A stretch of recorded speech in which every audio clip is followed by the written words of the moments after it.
Good morning, ladies and gentlemen.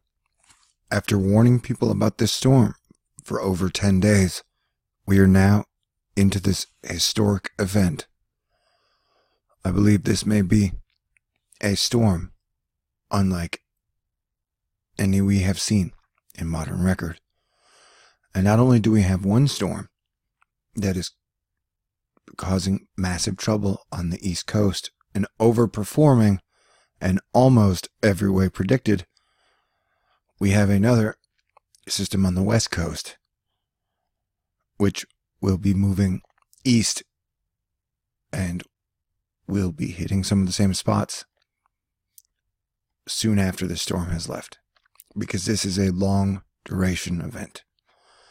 And to put the entire situation into more context, in relativity, we have 250 rivers that are flooding, either at major flood stage, moderate flood stage, or minor flooding stage.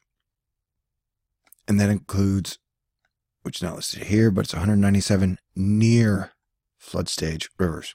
So that's almost 450 rivers that are either flooding or going to flood. So, and that extends all the way down past Houston, all the way up into Illinois, Chicago, Wisconsin. And we are starting to see some of the East Coast rivers show up. Atlantic City, Pennsylvania. So we have a very serious national situation going on that will be going on through Monday. And the biggest concern is going to be wind and, of course, flooding caused by that wind. And we are already starting to see large power outages. As you can see by all the severe weather crayons used on this map, this is a very challenging situation. March is going to be one of the most challenging weather months the United States has ever seen.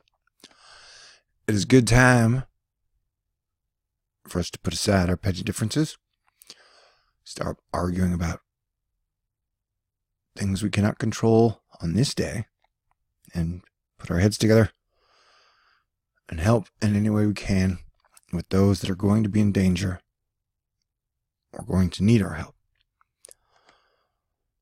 Because, like I said, this is a long duration event, and it could turn out to overperform in the very worst of ways. There are already reports of 60-mile-per-hour winds. Like I said, this is exceeding the models in almost every single way. And I will show you here what we're looking at. And right now, the biggest areas we are worried about is New England, and pretty much this whole area needs to be buckled down, ready. Hopefully you've made proper preparations.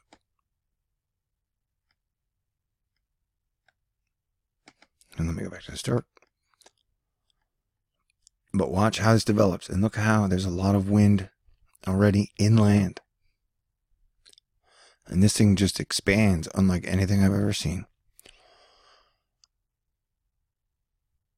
It's almost like a reverse landfalling hurricane.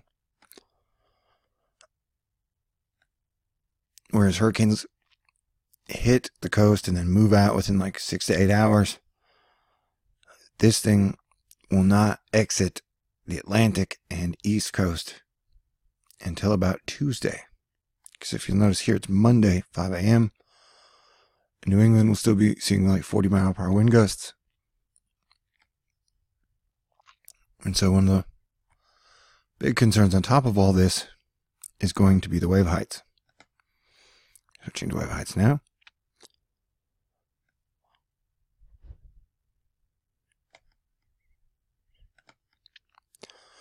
And this also takes place at high tide during a full moon, and it will happen for high tide cycles. So as you can see, New England is going to see an extended period of 20-mile-per-hour winds And with all the factors they're in, I'm not sure the models have the highest variables factored in. So I think we could see some pretty anomalous spikes with this whole situation. But as you're seeing, we're into Monday, and the entire ocean is still churning like a giant bathtub. This is going to be a very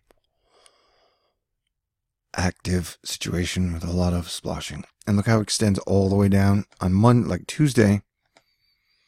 It's into Florida. So Florida's seeing 12-foot waves on Tuesday.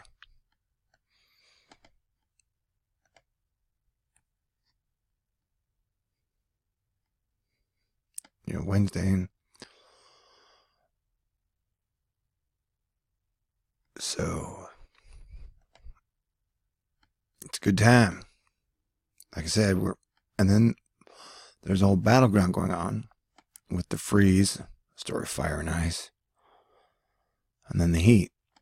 And I will note that the frozen field extends pretty far out into the Pacific and into the Atlantic. And that goes pretty deep.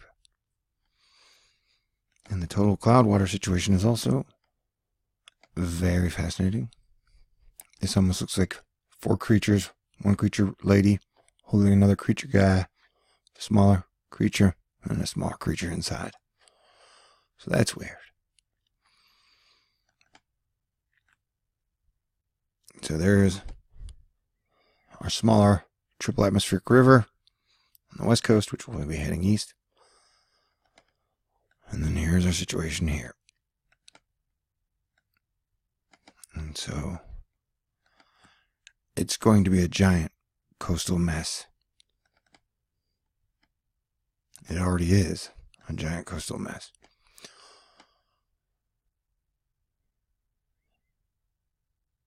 I mean, it's pulling all this moisture through New England, Connecticut, parts of Maine, New Jersey, New York, Pennsylvania. So now, this is the GFS latest run. Take a look. Why is my button clicking so loud today? One thing I want to point out, so here's the next storm on Tuesday, and the moisture field has barely left the area before we get hit again.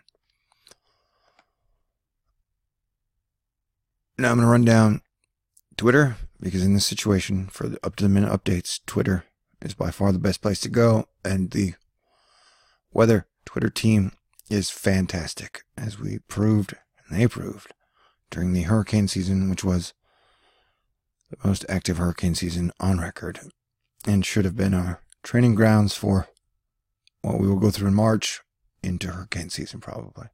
The king of weather Twitter, Cranky Weather Guy, says our 850 millibar layer is rapidly organizing and consolidating. Our massive, negatively tilted upper level low continues to deepen, and when they're negatively tilted, that causes a lot of severe weather. By Jackson Dill, so many impacts being presented by this nor'easter. Here's the breakdown of how many people are being affected by each alert. Wind, 56.2 million. Snow, 21.4 million. Flood, 33.6 million. Coastal flooding, 40.5 million. And between that and the Ohio and Mississippi River flooding, that was why in the videos that I had been listing that 200 million people are in danger due to this situation we have going on.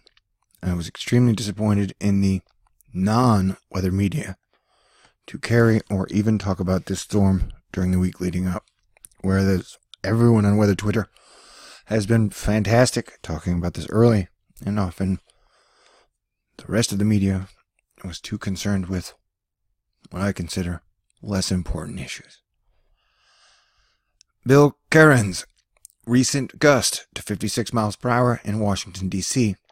Power outage numbers quickly going up. D.C. through Virginia. Dominion Energy already says 119,000 in the dark during a very wet storm that will soon turn frozen. And by soon, I mean probably, I would guess, in about 24 hours. But the storm has a lot of variables. Cranky weather guy. As the day goes by, the multiple circulation elongated trough consolidates into the monster. Wind gusts 6 p.m. tonight. So we're talking 70, 50, 60s, 40s, all from 60, 50. We're talking a serious wind event. 6 a.m. Europe projection.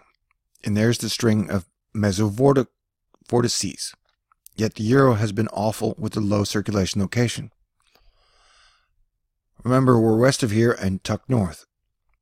Then we got to loop. We'll shove this arm up into southern New England.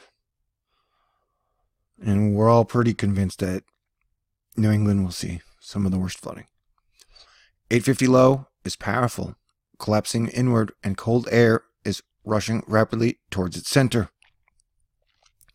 Where the models aren't very good at adjusting for freezing, frozen, and cold variables, Cranky is now saying that it appears the cold weather is rushing to the center faster, which is going to bring rain freeze issues on, especially if a lot of those people have no power. Not sure why the steadfast stance against snowfall accumulation towards the coast, but well, I guess we'll see. It seems to be collapsing rapidly inwards on radar to the coasts. Modeling says so. Heavy rainfall continues to expand, and heavy snowfall continues to race southeast into the core of the storm. As you can see, it's a pretty large storm, expanding over multiple states. A look at the progression as we collapse inward. New England and the coast struggle to change over as the western-based low continues to pollute the atmospheric condition. To the west, a classic tap and wrap of cold is not going to be denied.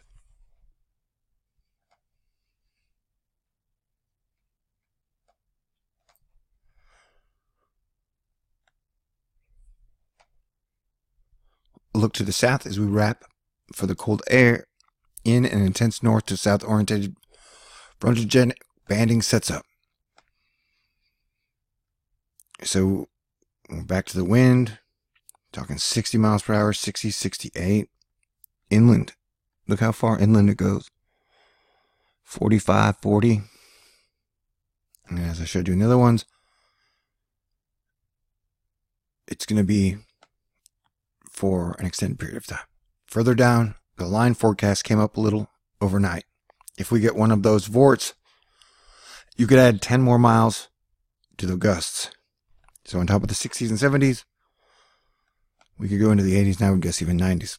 An already high wind forecast probably gets exceeded, especially if and when those mesovortices get pulled into the flow.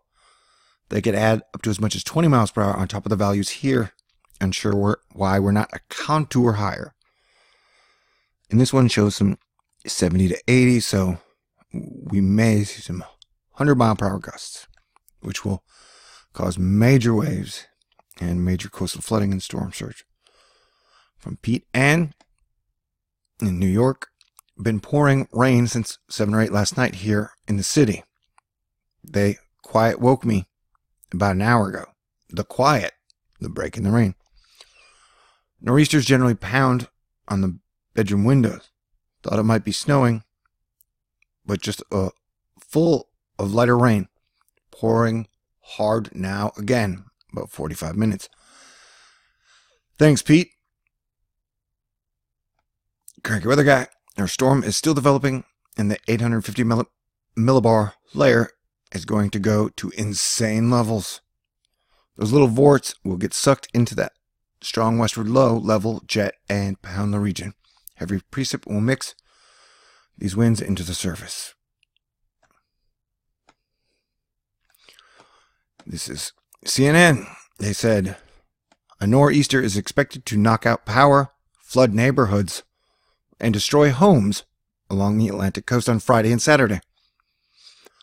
Which I replied, this story and title would have saved more lives if you had ran it a week ago.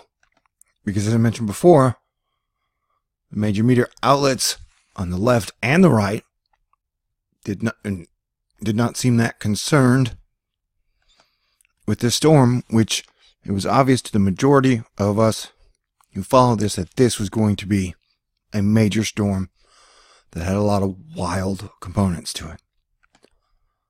The wind field and the waves should have alerted everyone to this is not normal, especially over the duration. So, we are just into this event, and we've already seen a 67-mile-per-hour gust at Dulles Airport. So, if we check here, right now, we're supposed to be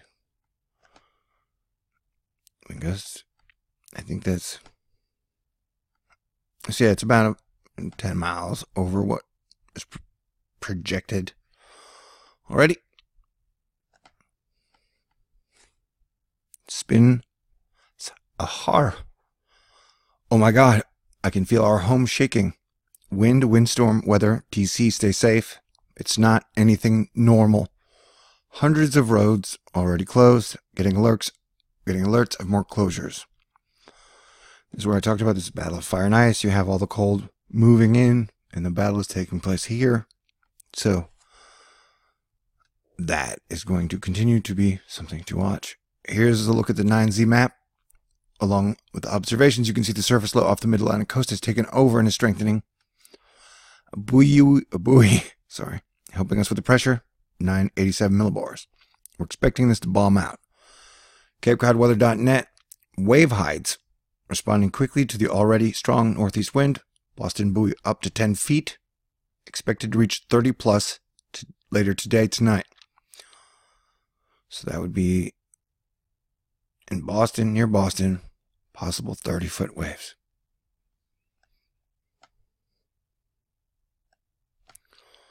As you can see, wind gust 50 to 60 will continue, and this goes deep into inland.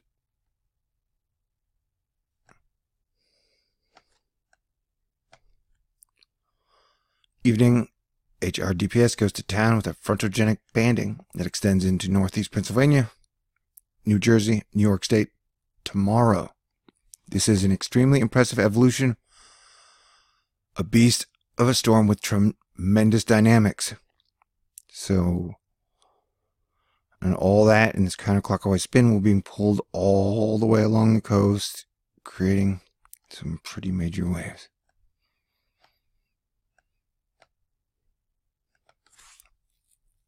Gaithersburg, Mesonit reported a gust of 69 miles per hour, and we're on generator power here at the office. Mark Ellenwood, the air pressure differences during the stronger gusts is causing my inside doors to move around. All of my windows are closed. And I'm noting the full moon was super crazy. The moon is also crazy beautiful tonight. She was so glowing and beautiful. If she was human, I'd swear she was pregnant. Her path, though, she was glowing and beaming, and just a pretty wild show that the full moon put on tonight. So once again, the winds are the story here, and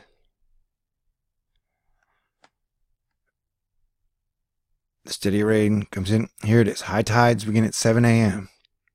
So high tides are happening about now. And even Florida is getting fog. That's by Julie Durda.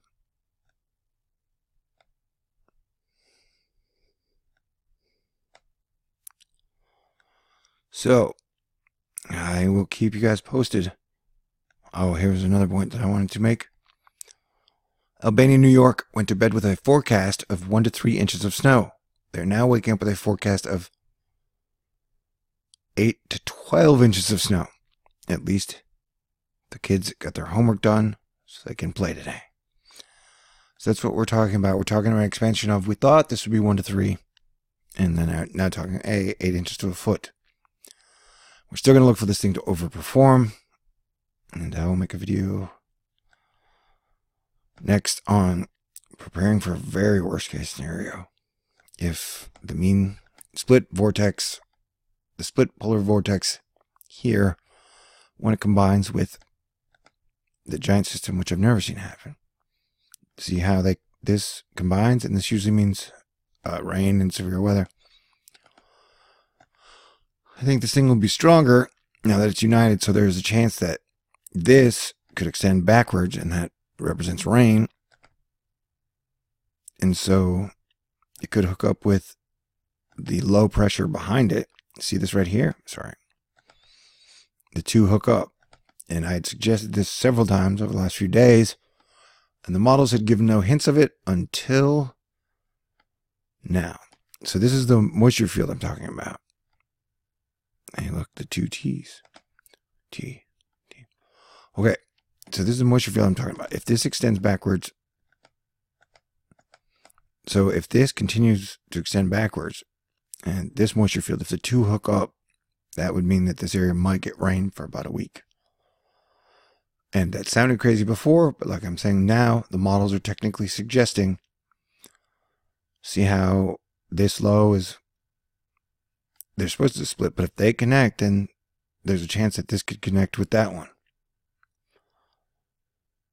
And so it would become almost a rainstorm from California to Europe.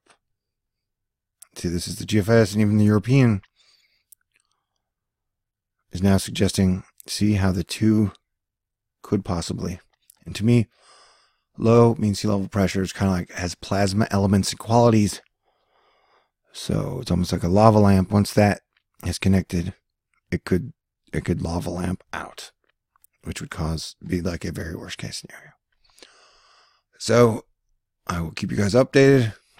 I love y'all. This is definitely going to be one of the most challenging weekends, weeks, and months America has had in a very long time.